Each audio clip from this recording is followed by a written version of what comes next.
So before I do that, then I'll just give you a quick introduction to who I am and why I'm here. The program is the National Sustainable Energy Community Program administered by SEAI, and you all know that. You're all in the network, so you're familiar with the program, I suppose, at that level. I'm working with a company called Co and we are the Dublin Energy Agency. So we represent the 4 local authorities in Dublin, but we secured the contract for the Dublin and Mid-East region to provide mentoring services to the 4 local authorities in Dublin and then the 3 surrounding counties of Meath, Kildare and Wicklow. So Codema, I suppose, are charged with the task of trying to implement various policies and I suppose the most recent one of those would be the programme of government where they set a very ambitious target to try and achieve 500,000 homes with a deep retrofit by 2030. We are calling this the pathway to partnership. So that's our sort of Codema term to help communities on this journey. So this is a pathway to partnership workshop to help you to do that, to fill out the forms, to get to the next milestone. And that's really what this whole process is about. It's really about stepping stones. So let's concentrate on the immediate task. And the immediate task for you guys right now is 3 bits of paper that need to be filled out. 2 of them are very easy. There's the competency assessment. That's one of the easy ones. That's basically like just a sort of a baseline reference of the skills and capacities in your group. I'll get into all of these in a bit more detail later on, but just introduce you to them first. The second is the community charter. That's sort of like your proclamation. It's the 1-page vision, sort of goals, the ambition, and an introduction to the steering group. So again, I would say it's the kind of document that you could print up A0 and stick it on the church notice board, that kind of thing, to let people know what you're doing.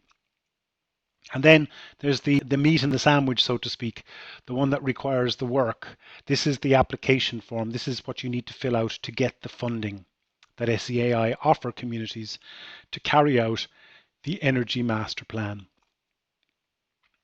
So this pathway to partnership, I suppose I've got it distilled down to 4 basic things.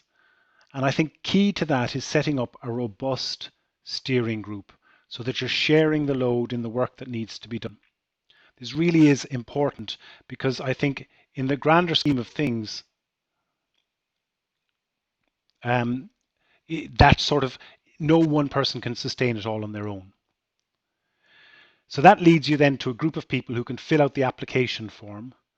Once you get that done, you are given a letter of offer from SEAI. That's basically them saying, we like your application form. Here's a promise to pay you for this work that needs to be done. And the output of that is what's called a register of opportunities. That's a list of projects that could be done in your local area. And that begins your partnership with SEAI, a 3-year partnership to build a sustainable energy community in your local area. So then I suppose what we have after that end of it, just to look at the, as I said, the milestones then, and it's rather than getting distracted with too many tasks out into the future, we are aiming for the letter of offer. That is the next milestone that you guys need to achieve. So you need to fill out the various forms to get that letter of offer from SEAI, and that begins your partnership with SEAI. So that's the milestone. That's what we're aiming for. So that's what we need to keep our eye on the ball. So funding for the program is at 4 different levels, depending on how much energy your community is using on an annual basis. And we can help you to calculate that with a simple little tool called the energy calculator, basically the energy use calculator. It's a simple Excel spreadsheet, and I'll show you that, and I'll send a link to it on afterwards so that you know how to find it. Most communities are coming in at around 15,000, but depending on the size of your community, it's between 10 and 15,000 is the normal grant offer from SEAI.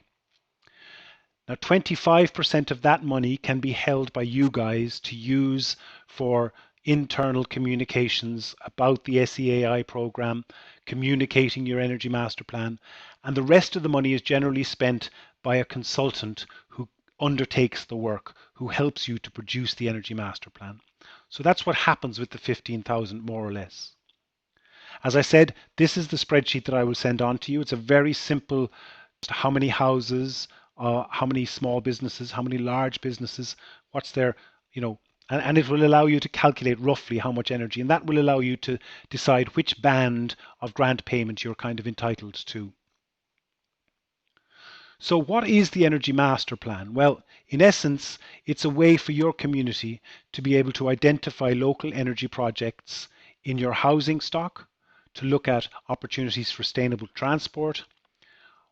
Who are the large energy producers in your area? Are there businesses and companies there that would be good partners with you in this SEC program?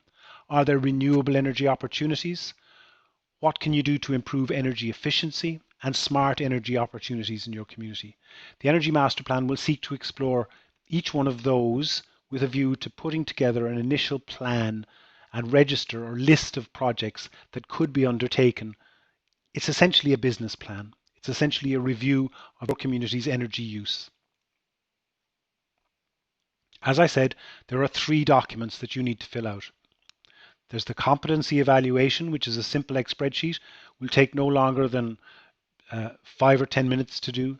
The Community Charter, I'd say there's a couple of hours in that at most. And then as I said, the Energy Master Plan, that's the meat in the sandwich.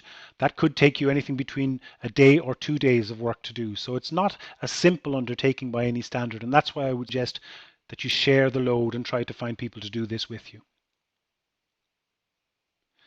And that's what we're here to do.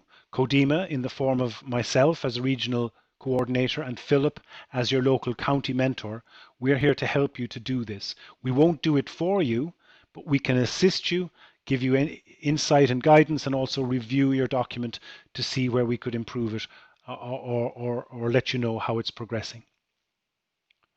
So to go through each one of them quickly then, the competency evaluation, as I said, is an Excel spreadsheet. You basically answer yes, no, yes, no, yes, no to a whole bunch of questions covering a range of different areas.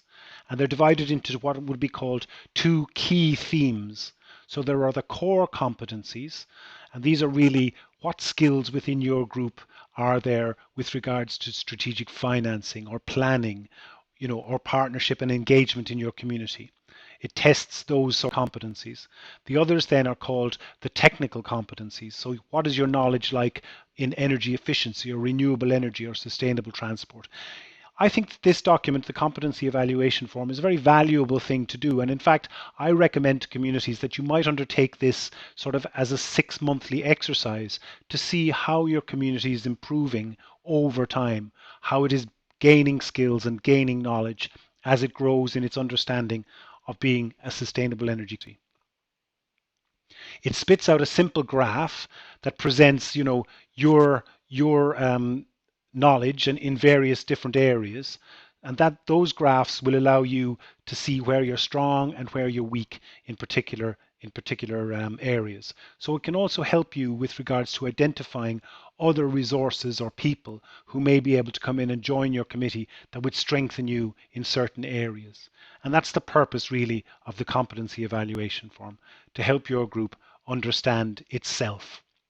The community charter then is, as I said, the sort of top level vision statement of your group. It sets out the vision, the goals, the ambition, the guiding principles, and your commitments as a group. And as I said, it's a 1-pager. So it needs that sort of sales language. It's the marketing pitch for your group. And it also identifies the steering committee. And I think this steering committee is a key part really of the success of SECs. So it's really valuable that it's representative of your community and the people in your area.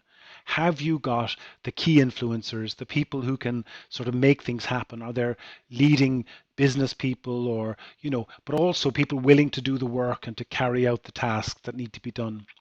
So the steering committee is a really important part of it. And then finally, the Energy Master Plan. And as I said, this is the funding application, and this is where SEAI will basically adjudicate on your group's ability and I suppose give them the comfort that they're spending money wisely. This is public money after all. The Energy Master Plan looks at the structure of your SEC. So are you set up as a company or are you a voluntary group? So just to set that basics.